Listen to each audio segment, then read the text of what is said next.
Dan Tuhan janjikan di tahun ini bahwa Tuhan akan kasih kita kasih karunia yang berlipat ganda.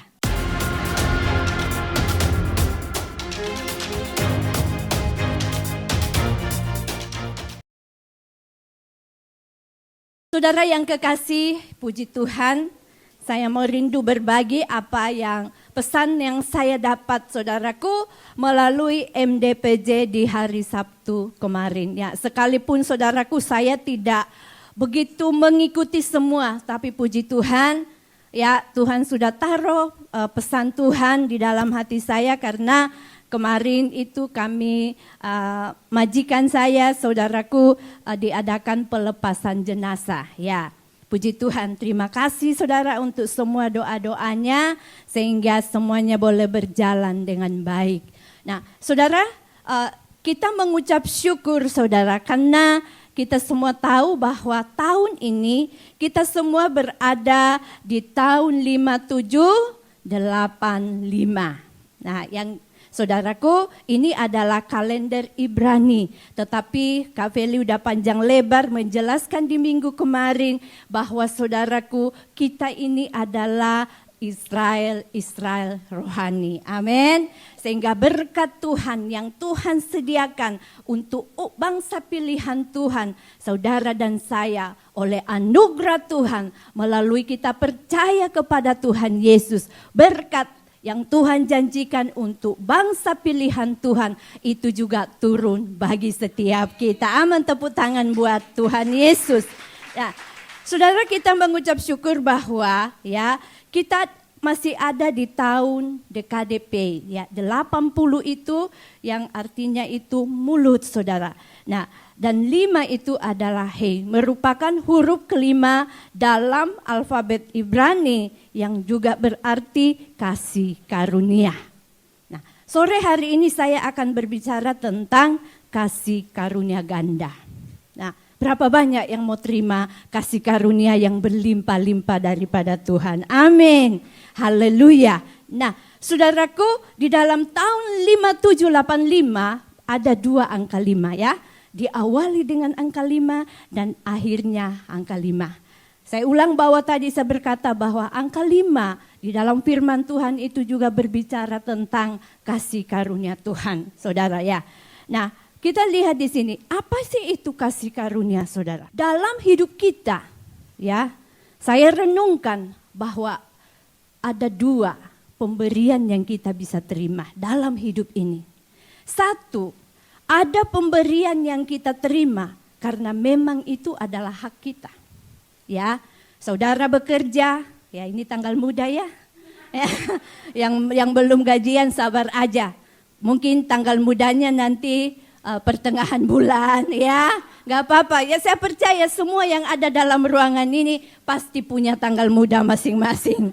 Nah, jadi saudaraku, ya kita terima upah, kita terima gaji. Ya, itu adalah hak kita, ya. Yang memberi juga itu kewajibannya untuk membayar gaji kita. Atau mungkin kita terima ucapan terima kasih, penghargaan mungkin. Tapi saudara terima itu karena saudara sudah lakukan sesuatu. Jadi itu saudara terima itu saudaraku, ya, itu memang hak saudara. Tetapi ada satu pemberian yang kita terima dalam hidup kita, saudaraku, di mana yang memberi ini tidak punya kewajiban untuk memberi kepada saudara, dan kita pun yang menerima ini, kita tidak layak untuk diberi. Kita tidak layak menerima pemberian itu. Itulah yang namanya kasih karunia Allah dalam hidup kita. Dan Tuhan janjikan di tahun ini bahwa Tuhan akan kasih kita kasih karunia yang berlipat ganda. Amin. Jadi harusnya saudara dan saya bersemangat ya, bergairah di tahun ini saudara, bahwa Tuhan sediakan kasih karunia Allah yang berlimpah-limpah bagi setiap kita. Efesus 2 ayat 8 sampai 9 dikatakan, kita baca bersama-sama 3, 2, 1. Sebab karena kasih karunia kamu telah diselamatkan oleh iman, itu bukan hasil usahamu, tetapi pemberian Allah. itu bukan hasil pekerjaanmu. Jangan ada orang yang memegahkan diri. Nah, inilah kasih karunia Allah buat setiap kita. Ya, saudaraku, saudara dan saya, kita sudah berdosa, tetapi kita melihat bagaimana Allah mengasihi kita. Ya, kita sudah melanggar perintah Tuhan, tetapi Allah, saudaraku, memberikan kasih karunia. Dia tinggalkan surga, bahkan dia relakan hidupnya mati buat saudara dan saya. Coba kurang berharga apa hidupmu di hadapan Tuhan. Amin, saudara. Dia sampai turun ke dalam dunia ini. Dia utus nabi, saudaraku, tapi tidak ada manusia yang bisa ya untuk menyelamatkan orang berdosa. Tidak ada manusia yang bisa menebus dosa, karena semua manusia telah jatuh ke dalam dosa. Oleh karena itu, tidak ada jalan lain. Yesus harus merendahkan dirinya, mengambil rupa manusia, menjadikan dirinya seorang hamba demi saudara dan saya. Amin. Tepuk tangan dong buat kasih Yesus yang luar biasa bagi kita. Angka 5 berbicara angka kasih karunia, saudara. Ya, itu adalah angka salib. Bagaimana di tubuhnya Yesus ada 5 luka yang luar biasa. Ditancapkan paku. Ada kepala yang bermahkotakan duri, tangan kanan, tangan kiri, kakinya dipaku, dan terakhir lambungnya ditusuk. Itulah puncak kasih karunia Yesus bagi setiap kita. Amin. Dia berikan nyawanya buat saudara dan saya. Sehingga saudara jangan sampai menganggap dirimu engkau tidak berharga. Engkau orang yang berharga. Mungkin orang berkata kamu anak tidak berguna. Hari ini, sore ini, Yesus mati buat engkau. Sehingga jangan anggap engkau orang yang hina. Engkau tidak berguna. Engkau sangat berharga di mata Tuhan. Amin. Yohanes 3 ayat 16 di sini dikatakan, karena begitu besar kasih Allah akan dunia ini, sehingga ia telah mengaruniakan anaknya yang tunggal, supaya setiap orang yang percaya kepadanya tidak binasa, melainkan beroleh hidup yang kekal. Amin.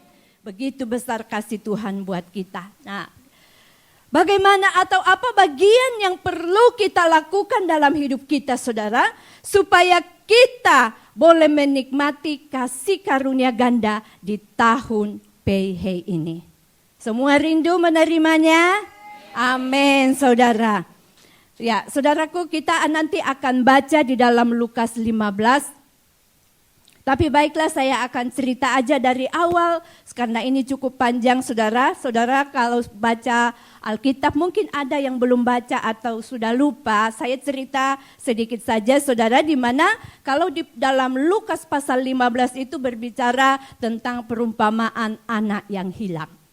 Ya, kita semua tahu bahwa seorang bapak punya anak, dikisahkan ada 2 anak. Dan anak yang bungsu ini, saudara, sebelum bapaknya meninggal, dia datang kepada bapaknya, dia minta harta warisannya. Padahal bapaknya belum meninggal. Ya, tapi saudaraku, bapaknya ini bapak yang baik, dia kasih. Dan apa yang terjadi? Dia pergi meninggalkan rumah bapak. Dia habiskan, dia foya-foyakan harta yang dia terima. Akhirnya habis, bahkan dia sampai kepada level kelaparan, ya. Dia sudah nggak punya apa-apa lagi. Nah, coba kita baca sekarang, kita baca Lukas 15 ayat 14 sampai 18. Kita baca semua ya, supaya jangan ada yang mengantuk. Baca dengan penuh antusias. 3, 2, 1. Setelah dihabiskannya semuanya, timbullah bencana kelaparan di dalam negeri itu, dan ia pun mulai melarat. Lalu 15 pergi. Pada seorang majikan di negeri itu, orang itu menyuruhnya ke ladang untuk menjaga babinya. 16. Lalu ia ingin mengisi perutnya dengan ampas yang menjadi makanan babi itu, tetapi tidak seorang pun yang memberikannya kepadanya. Lalu 17, lalu ia menyadari keadaannya, katanya, betapa banyaknya orang upahan Bapakku yang berlimpah-limpah makanannya, tetapi aku di sini mati kelaparan.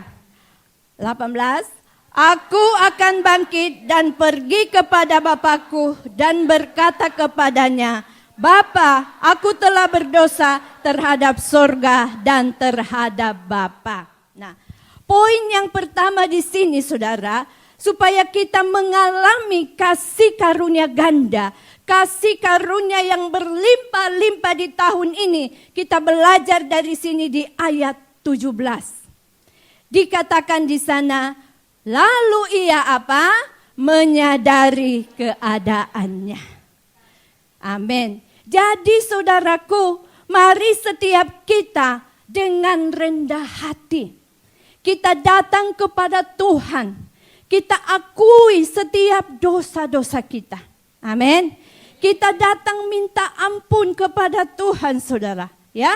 Jadi saudaraku, kita aja manusia. Kita akan pasti sangat menghargai ketika ada orang yang melakukan kesalahan. Sebelum dia ditegur, sebelum dia ditanya, dia datang lebih dulu mengaku, aku bersalah. Betul enggak, saudara? Kita akan sangat menghormati daripada kalau ada orang yang sudah tahu dia salah, pura-pura tidak salah, ya, ngotot lagi, bahkan kadang dia apa? Mempersalahkan orang lain. Orang yang tipe begini akan jauh dari kasih karunia Tuhan. Jadi mari kita minta ampun, menyadari keadaan kita, saudara. Setiap kita, Pak Niko, saya belajar dari Pak Niko, dia setiap saat dia ngomong, Tuhan ampuni saya, ampuni Tuhan. Sekalipun karena seringkali tanpa kita sadari, saudara, kita melanggar perintah Tuhan dalam hidup kita, ya kan? Karena kita namanya dosa itu, saudaraku, tidak hanya ketika kita melakukan yang dikatakan Tuhan tidak. Saya percaya kita semua tahu kan, kalau Tuhan bilang jangan membunuh, itu pasti dosa. Jangan berzina, jangan mencuri. Tetapi dosa itu, saudaraku ya, bahasa Sanskerta harmatia. Artinya dia salah sasaran, tidak kena pas yang seperti yang Tuhan mau. Nah, jadi dosa tidak hanya berbicara ketika kita tidak melakukan yang tidak, tetapi itu juga dosa adalah ketika kita tidak melakukan yang seharusnya kita lakukan. Amin, saudara. Karena itu udah melanggar. Kalau Tuhan perintahkan kita untuk lakukan, Tuhan bilang, kasihilah musuhmu. Kita nggak mau mengampuni. Ya, saudaraku, mari kita belajar di sini bahwa mari hari-hari ini rendahkanlah dirimu senantiasa di hadapan Tuhan. Kita datang mengaku dosa kita, kita minta ampun sama Tuhan, saudaraku. Ya, jangan sampai Tuhan sudah tegur, Tuhan sudah singkapkan, kita masih ngeyel, ya, kita masih menyangkal. Orang yang seperti ini, saudaraku, jauh dari kasih karunia Tuhan. Saya pernah punya pengalaman, saya jaga anak kecil, saudara, dulu di Tumun. Waktu itu si anak kecil ini, saudara, dia lagi main di ruang tamu.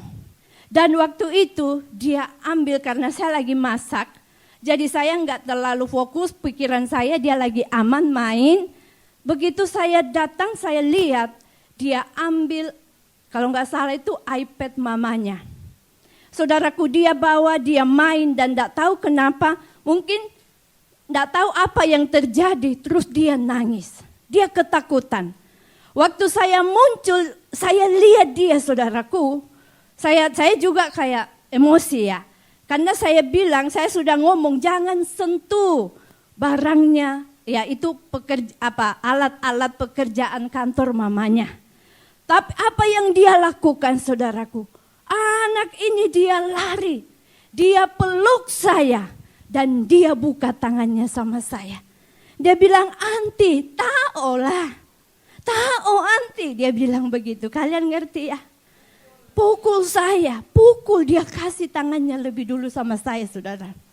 Saya sebagai manusia, yang kasih saya masih terbatas saja. Kira-kira anak ini saya pukul apa enggak? Enggak, saudara. Anak ini justru saya peluk dan saya menangis bareng sama dia. Seperti lo Tuhan buat kita semua. Amin. Waktu kita buat salah, saudara, jangan takut. Kasih karunia Tuhan tuh seperti begitu buat setiap kita. Tapi maukah saudara dan saya menyadari keadaanmu hari-hari ini? Maukah kita merendahkan hati kita di hadapan Tuhan? Bahwa Tuhan, aku manusia yang gak sempurna. Tolong saya, Roh Kudus tolong saya. Ampuni saya Bapa. Dan saya percaya kalau ini saudara lakukan hari-hari ini. Kita merendahkan diri kita di hadapan Tuhan. Ya, berbicara bukan sekedar kita menyesal. Tapi benar-benar kita bertobat. Kita sadar dari kedalaman hati kita. Bahwa kita sudah menyakiti hati Tuhan. Percayalah saudaraku. Saya percaya ketika saudara datang kepada Tuhan, Tuhan akan melakukan lebih dari apa yang saya lakukan terhadap anak kecil ini, saudara. Amin. Nah, itu yang pertama kita belajar dari ayat ini. Dan yang kedua, di ayat 17 sama dikatakan di sini, lalu ia menyadari keadaannya, katanya. Nah, ini kata kunci di tahun P ini, saudara. Ya, PDKDP ini masih berbicara tentang mulut, tentang perkataan, apa yang kita perkatakan hari-hari ini. Ya, jadi saudaraku di sini, mari kita apa? Di tahun ini memperkatakan firman Tuhan dan janji-janji Tuhan selalu dalam hidup kita. Amin. Kalau perlu bukan sekedar memperkatakan, tapi mendeklarasikan. Amin. Memperkatakan beda dengan deklarasi, saudara. Kalau namanya deklarasi itu dengan segenap jiwa, dengan segenap kekuatan kita. Kita perkatakan janji-janji Tuhan. Amin. Orang yang selalu memperkatakan firman ini, saudaraku, di ayat 17 dikatakan, katanya betapa banyak orang upahan di rumah Bapakku yang berlimpah-limpah makanannya. Jadi saudaraku, waktu engkau ngalami masalah, ngalami pergumulan, ngalami tekanan, biarlah yang keluar dari mulut setiap kita adalah firman Tuhan. Biarlah janji-janji Tuhan, jangan mengutuki diri sendiri, saudara. Apalagi jangan sampai mengutuki anak sendiri, ya, mengutuki suami, mengutuki orang tua. Jangan, saudara, ya. Mari kita deklarasikan firman Tuhan. Perkatakan firman untuk setiap keadaanmu. Balikkan keadaan dengan memperkatakan firman. Amin. Karena ada kuasa di dalam perkataan firman Tuhan. Bumi ini diciptakan lewat firman. Allah memperkatakan firman, dan firman itu Tuhan sudah berikan kepada setiap kita. Amin. Artinya saudara dan saya punya kuasa untuk mencipta. Amin. Nah, saudara, jadi kalau kita ngadapi anak-anak mungkin susah diatur, tidak mau dengar-dengaran. Saudara nggak usah ngomel, nggak usah ngomongin dasar, ya, dasar ini. BO, DOH, nah enggak boleh ya, enggak boleh. Saudara, enggak boleh. Tapi mari kita firman Tuhan dalam 3 Yohanes 1 ayat 4 berkata bahwa bagiku tidak ada sukacita yang lebih besar ketika aku mendengar bahwa anak-anakku hidup takut akan Tuhan. Harusnya itu yang saudara perkatakan, ya.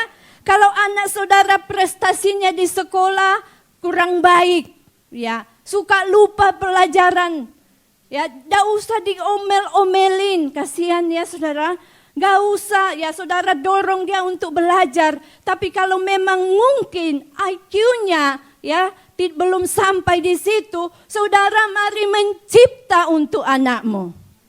Ini yang selalu saya perkatakan buat anak saya saudaraku ya. Daniel 1 ayat 20 itu. Saya sering memperkatakan bahwa saya sebutkan namanya. Dan saya ngomong anak saya 10 kali lebih cerdas dari teman-temannya.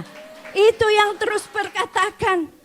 Gak usah dikutuki dasar, gak mau belajar, gak mau dengar-dengaran. Saudaraku, kalau itu yang engkau perkatakan untuk anakmu, jadilah seperti yang engkau perkatakan. Tetapi mari kita mau selalu perkatakan firman Tuhan. Amin. Firman Tuhan punya kuasa. Atau mungkin saudaraku suami gak mau ke gereja. Ya, saudara yang punya suami diajak. Ya, yang belum doakan supaya dikasih imam. Ya, imam yang takut akan Tuhan. Saudara kalau suami ya, nggak usah dimarah, diomelin. Ya, namanya suami saudara, ya sebagai istri sekalipun saudara, duitmu banyak, firman Tuhan mengajar engkau untuk tetap tunduk, hormat sama suami. Jadi jangan sampai kita rendahkan ya dengan perkataan-perkataan kita yang negatif saudara. Ya, dia sudah dipilih Tuhan jadi kepala dalam rumah tangga. Apapun situasi, apapun kondisinya, saudara perlu hormat dan tunduk di dalam kasih-Nya Tuhan, ya.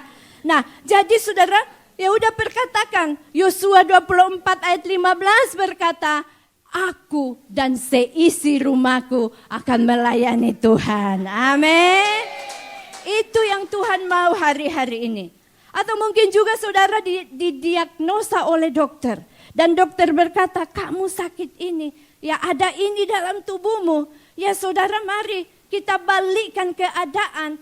Ya dokter bilang begini. Dokter diberikan Tuhan pengetahuan untuk mengatakan itu kepada saya. Tetapi aku percaya bahwa tubuhku adalah bait Roh Kudus.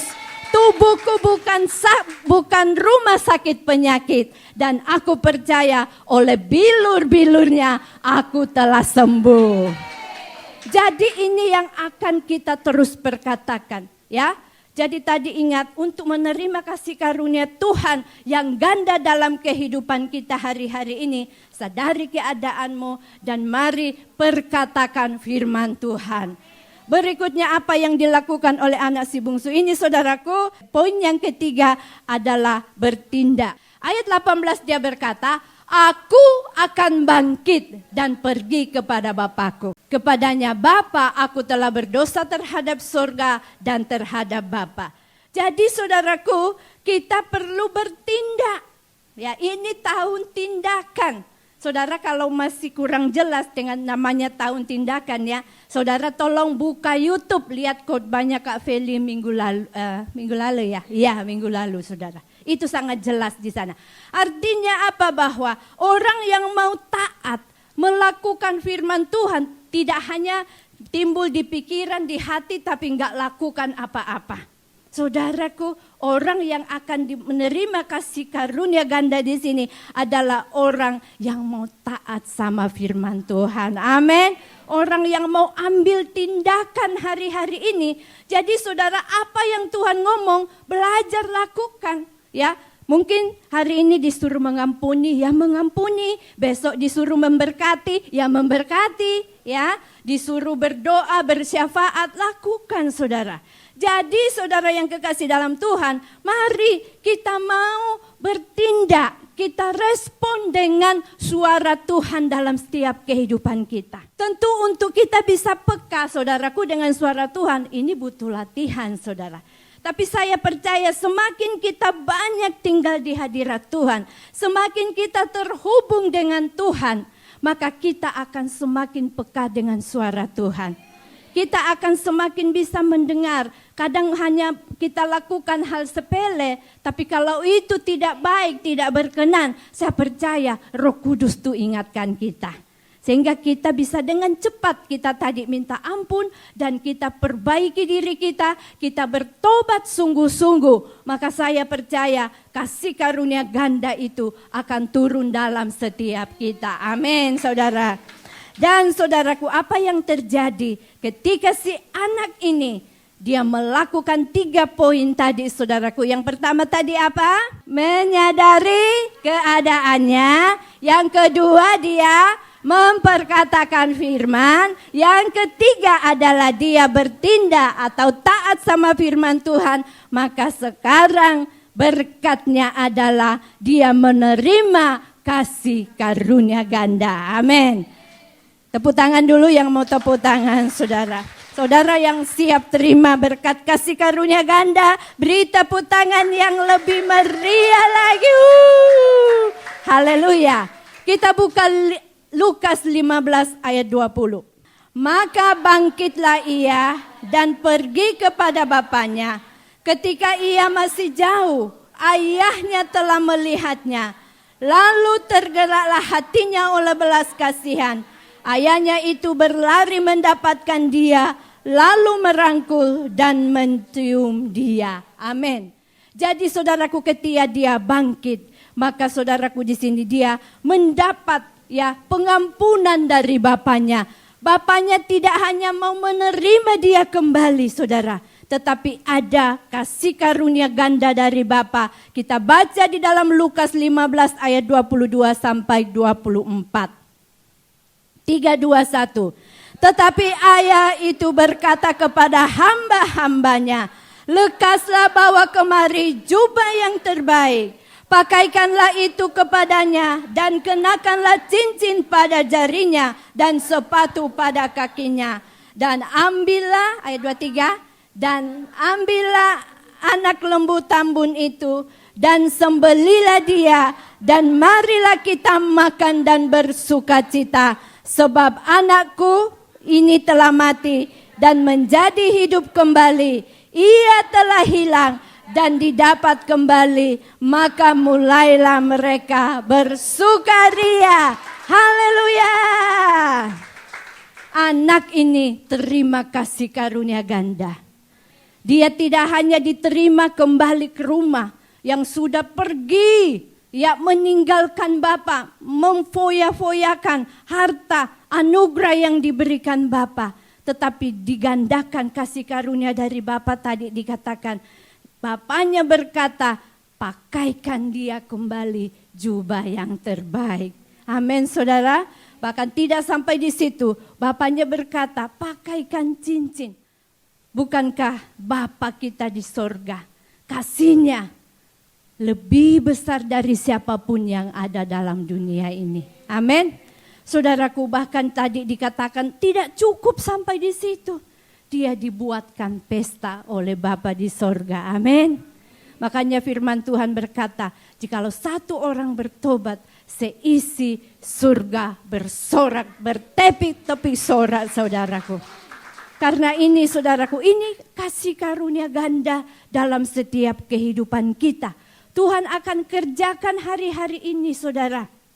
Kasih karunia ini tidak hanya berbicara tentang, saudara, di keselamatan, tetapi kita bisa menikmati dalam seluruh aspek kehidupan kita setiap hari. Amin.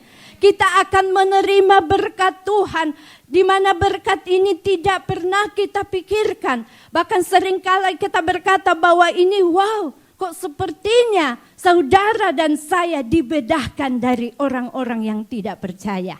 Amin. Itu akan kita alami hari-hari ini. Kalau saudara sungguh-sungguh mau melakukan apa yang menjadi tuntunan Tuhan di dalam tahun PH ini. Nah, oleh karena itu saudaraku, mari saudaraku kita mau terus belajar ya.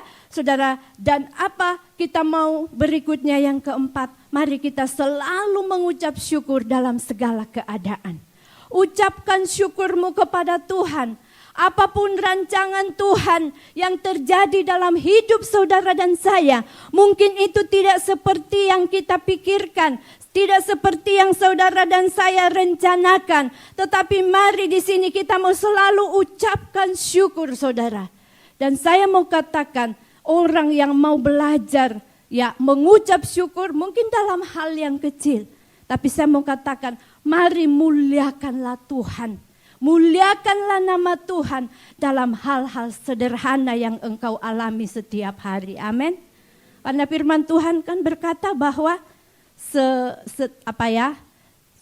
awan sebesar telapak tangan, tanda hujan lebat akan turun. Kalau kita mau bersyukur untuk perkara yang sederhana, kita bersyukur untuk hal yang mungkin kecil buat kita. Tetapi percayalah, kalau saudara lakukan itu hari-hari ini, engkau akan terima berkat yang berlimpah-limpah dalam hidup saudara. Amin. Saudara yang kekasih, saya mau cerita tentang kasih karunia ganda. Saya mengucap syukur sama Tuhan, jujur saya juga gak sadar saudaraku. Tapi waktu saya persiapkan khotbah ini, saya sambil nangis karena saya bilang, Tuhan benar janjimu, ya dan amin. Benar Tuhan, visi yang engkau berikan kepada kami itu sungguh ya dan amin. Saya mau saksikan saudaraku di mana ya saya bekerja di majikan ini, tidak saya pikirkan. Saya berpikir bahwa inilah mungkin majikan saya yang terakhir sebelum saya ambil keputusan pulang ke Indonesia. Tetapi saudaraku, Tuhan berkata lain. Saya cuma hanya sampai setahun. Ya, karena nenek yang saya jaga sudah dipanggil pulang oleh Bapa di surga. Tapi saya mengucap syukur saudaraku, karena saya tahu memang tugas saya di situ memang cuma 1 tahun. Makanya saya mau katakan saudara, kontrak dengan manusia ada waktunya. Tapi kontrak dengan Tuhan tidak bisa diprediksi. Ya, saya dengan majikan tanda tangan 2 tahun. Tapi Tuhan bilang ya dengan saya cuma 1 tahun. Apa yang saya lakukan? Saya mengucap syukur sama Tuhan. Dan saya percaya, saya bilang Tuhan ini tahun kasih karunia berlimpah-limpah. Dan saya boleh melihat bagaimana saudaraku setelah diskusi dengan majikan. Saya baru tahu kemarin waktu di acara penguburan dan iparnya cerita kepada saya bahwa sebenarnya dalam pembicaraan keluarga itu mereka mau mempertahankan saya. Dia bilang enggak apa-apa dia di sini saja. Terus bantu yang anaknya sekali-sekali ke rumahnya masakan atau apa. Tapi mereka pertimbangkan, dia bilang kalau dia tinggal sendiri, cuman seorang diri, dia akan kesepian, gak ada teman. Dia ngomong sama saya. Jadi makanya saya bilang, kenapa dia setiap saat WA saya? Sekarang ini, saya kan masih tinggal di rumah majikan. Karena puji Tuhan yang tanda tangan itu anaknya bukan nenek saudara ya. Dan mereka bilang pokoknya sampai kamu masuk majikan baru gitu. Dan dia selalu WA saya, how are you? Are you feel lonely? Gitu. Dia nggak tahu saya ini super sibuk sebenarnya. Bahkan sampai tengah malam kerjaan saya belum beres. Inilah itulah ya saudara. Nah tapi dia mikir gitu. Akhirnya bilang ya udah kalau gitu nggak apa-apa. Dia cari majikan. Saudaraku akhirnya apa? Waktu itu saya sendiri nggak pernah cari majikan saudara. Ya. Majikan anaknya majikanku ini yang promosi ke teman-temannya. Sampai itu majikan antri mau interview saya. Jujur saudara. Makanya saya bilang, wow ini kasih karunia. Kita biasa yang harus ke agen antri untuk cari majikan. Ini majikan sampai please can you replay my message gitu kan. Dia tanya ada berapa majikan yang ingin sekali ketemu dengan saya. Dan waktu itu kan saya lagi sibuk masih masakkan anak majikan karena kurang sehat. Ada yang saya enggak bisa balas gitu ya. Terus ya sudah 2 yang interview saya, terus saya bilang sama anaknya, sudahlah, enggak usah, saya bingung nih gitu kan. Ini yang mana nih yang saya mau tanda tangan gitu. Tapi waktu saya saat teduh pagi saudaraku waktu itu, saya ngomong sama Tuhan, Tuhan aku serahkan sama Tuhan. Aku bingung nih mau ambil yang mana. Ya saudara, jujur saudara. Karena yang majikan yang jadi saya tanda tangan kontrak ini majikan yang saya nggak peduli gitu ya. Maksudnya ini saya nggak, dia WA saya sudah berkali-kali, saya nggak balas, bukan saya sombong, tapi waktu itu saya lagi sibuk saudara ya. Tapi mungkin dia lihat saya jam 11 malam, saya lagi online, Saya lagi WA, balas biasa. Palingan kan saya WA di grup aja, saya enggak WA kemana-mana saudara. Paling keluarga dan di WA, itulah saya saudara. Nah, jadi waktu itu mungkin dia lihat saya online, langsung dia telepon saudara. Padahal aku enggak WA dia, enggak balas dia punya WA. Akhirnya dia bilang, please bolehkah kita ketemu besok gitu dia bilang. Dia bilang ketemu dulu gitu dia bilang. Udah terserah kalau kamu enggak mau. Padahal ini kan udah belum interview saya, belum tahu apa gitu kan. Please ketemu saya. Tapi saudara memang waktu saya ketemu dia, memang ada satu permintaan saya sama Tuhan. Yang basic itu sudah semuanya setuju kan. Misalnya libur setiap minggu, bisa keluar bebas. Semua majikan tuh setuju. Bahkan saya bilang begini, saya nih masih mau jaga orang tua. Tapi kita buat perjanjian. Kalau misalnya nenek pergi dan saya masih mau bekerja, kontrak saya tidak diputus. Nah ini saya buat perjanjian. Saya nggak mau kejadian lagi. Ini kan namanya hikmat dari Tuhan saudara ya. Dan semua setuju, oke tidak masalah. Tapi ada satu hal yang minta sama Tuhan. Tapi saya belum mau cerita apa itu saudara.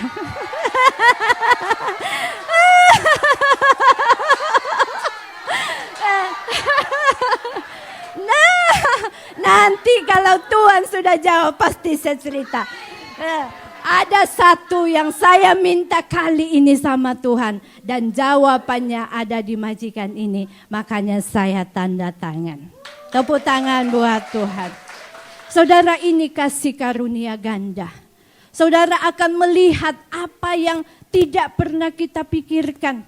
Bahkan apa yang mungkin tidak masuk di akal kita. Itu satu saudaraku. Dan yang kedua lagi yang sederhana, saya ngomong tadi bahwa saya cerita ini bukan secerita saya, siapa saya, tapi saya mau muliakan Tuhan dari apa yang Tuhan kerjakan dalam hidup saya. Yang kedua mungkin hal yang sederhana buat saudara, karena di rumah ini wifi harus diputus. Karena yang tanda tangan itu adalah nenek dan anaknya bilang kita nggak perpanjang lagi, ini sudah mau diputus. Terus tapi dia bilang begini, saya tahu kamu itu sering suka butuh internet banyak. Ini uang untuk kamu beli data. Coba saudara, jumlahnya nggak seberapa. Tapi mana ini bukan urusannya majikan. Betul nggak saudara? Majikan tidak punya tanggung jawab mempertimbangkan data yang saudara dan saya pakai. Betul nggak? Bukan urusannya majikan, tetapi inilah yang namanya kasih karunia Tuhan. Inilah yang namanya kasih karunia ganda dalam hidup saudara dan saya. Saya bagi ini kembali lagi, bukan supaya saudara tepuk tangan sama saya, tapi mari tepuk tangan sama Yesus. Tepuk tangan sama Tuhan yang dahsyat. Dia siapkan kita kasih karunia ganda di tahun ini. Dia siapkan kita kasih karunia yang berlimpah-limpah di tahun ini. Oleh karena itu jangan pernah engkau takut dengan keadaan. Jangan pernah khawatir dengan apapun juga. Kasih karunia Tuhan berlimpah-limpah buat engkau. Tuhan bisa buat hal yang dahsyat. Tuhan bisa buat perkara yang tidak pernah timbul dalam hati dan pikiranmu. Kalau saudara lakukan 4 poin yang saya bagikan tadi, saya percaya saudara tahun ini tidak hanya menjadi penonton, tetapi engkau akan menjadi pemain. Engkau yang akan terima medali, engkau yang akan terima berkat di tahun ini. Amin saudara. Haleluya. Oleh karena itu mari kita mau jauhi apa yang menjadi penghalang untuk kita menerima kasih karunia di tahun ini saudara. Yaitu apa? Kalau kita tidak mau bertobat, itu penghalang. Ya. Dan yang kedua, kita tidak sungguh-sungguh percaya dengan firman Tuhan. Tapi saya mau ingatkan saudara bahwa kasih karunia Tuhan yang berlimpah dia berikan buat kita bukan supaya kita bebas berbuat dosa. Karena Tuhan tuh baik, nanti dia ampuni lagi. Enggak apa-apa, tidak saudara. Saya baca ayatnya ini ada saya tulis di dalam Roma 6 ayat 1 sampai 2. Jika demikian, apakah yang hendak kita katakan? Bolehkah kita bertekun dalam dosa supaya semakin bertambah kasih karunia itu? Sekali-kali tidak. Bukankah kita telah mati bagi dosa? Bagaimanakah kita masih hidup di dalamnya? Amin. Jadi kasih karunia yang berlimpah-limpah bukan supaya kita bebas untuk melanggar firman Tuhan. Bukan untuk kita bebas berbuat dosa, tetapi Tuhan sediakan itu supaya engkau melihat betapa dahsyat Tuhan yang engkau sembah. Betapa dahsyatnya kasih-Nya, pengampunannya buat saudara, berkat-Nya berlimpah-limpah bagi saudara dan saya di tahun PH ini. Amin. Puji Tuhan, sampai sini kebenaran firman Tuhan. Dan mari saya mau ajak setiap kita untuk kita mau lebih lagi masuk dalam hadirat Tuhan. Saya berdoa apa yang saya bagikan, berkat yang saya terima dari Tuhan saudaraku di tahun ini. Tidak hanya saya, tetapi semua yang mendengar firman sore hari ini, kita akan menerima kasih karunia ganda dalam setiap hidup kita. Haleluya. Haleluya.